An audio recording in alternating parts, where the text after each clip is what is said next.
नमस्कार दोस्तों, मैं मनीष पंडित और आज बात करूंगा मराठी फिल्म मी वसंतराव के बारे में। दोस्तों, ये वसंतराव देशपांडे की जीवनी पर आधारित एक बायोपिक है जो 1 अप्रैल को सिनेमाघरों में रिलीज हो गई।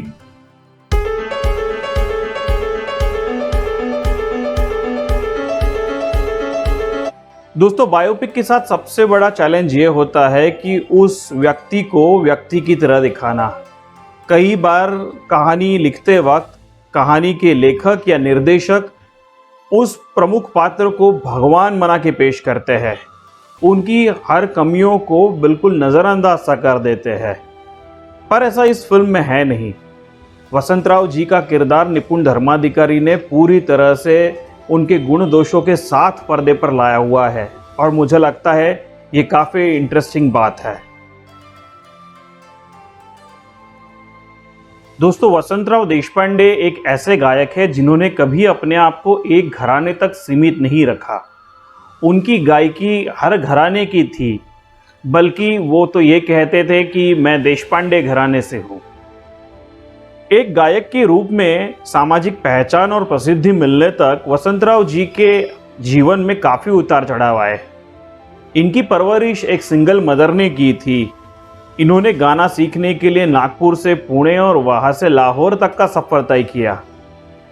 उन्हें गाना सीखने के बाद भी एक और गरीबी का सामना करना पड़ा था और वो गरीबी थी ऑडियंस की। मास्टर दीनानाथ के शब्दों में कहा जाए तो एक गायक के लिए सबसे बड़ी गरीबी होती है उसे ऑडियंस ना मिलना, गायक को सुनने वाले ना मिलना। और वसंतराव जी को इस गरीबी का बहुत ज़्यादा सामना करना पड़ा था। ये आर्थिक और ऑडियंस की ये दोनों ही तरह की गरीबी को झेलकर बड़े हुए हैं। इन्होंने काफ़ी स्ट्रगल के बाद ये मकाम हासिल किया है और उनके स्ट्रगल का ग्राफ निपुण धर्माधिकारी ने भली भांति तरीके से, बहुत अच्छी तरीके से पर्दे पर दिखाया है। बात करते हैं परफॉर्मेंसेस की। वसंतराव जी की भूमिका में उनके पोते राहुल देशपांडे ने कमाल का काम किया है। ये शास्त्रीय गायकी में महारत हासिल किए हुए है गायक है और इनका गायन तो बढ़िया है ही, पर इनकी अदाकारी भी बहुत खूबसूरत है। वसंतराव जी की पर्सनालिटी को उन्होंने पर्दे पर इस तरह से लाया हुआ है कि मानो साक्षात वसंतराव जी के ही दर्शन हो रहे हो। वही बात मास्टर दीनानाथ मंगेशकर की, जो भूमिका अमेय वाघ ने निभाई है। ये भी अपने रोल में पूरी तरह से ढल जाते हैं।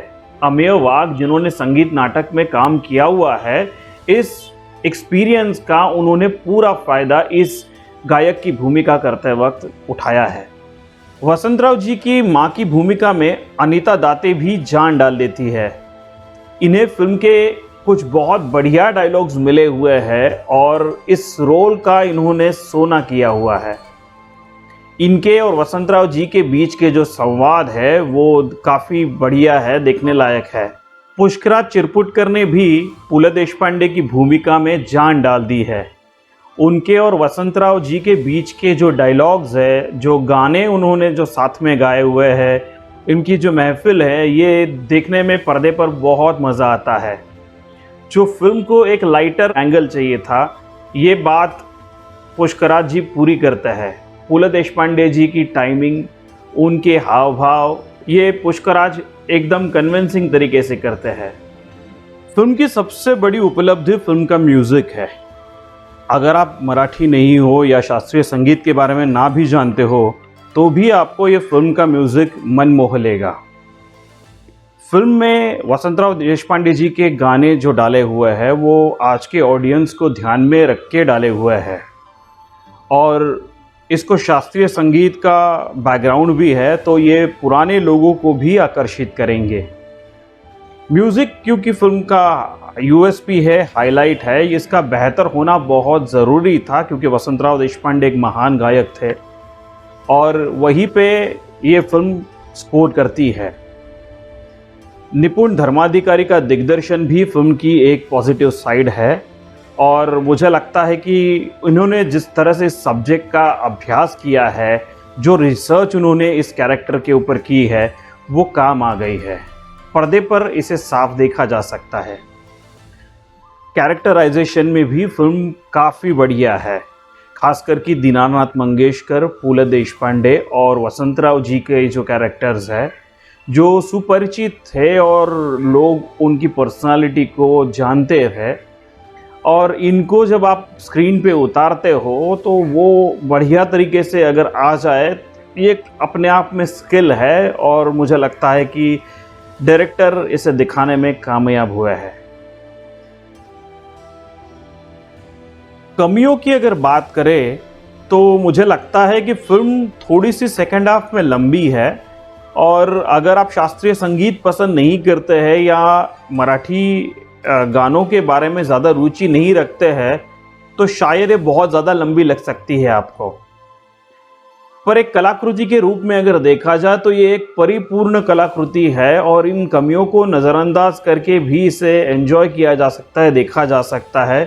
फिल्म सबटाइटल्स के साथ उपलब्ध है और इस वजह से आप इस फिल्म को समझ भी सकोगे और उनकी जीवनी को एक्सपीरियंस भी कर सकोगे।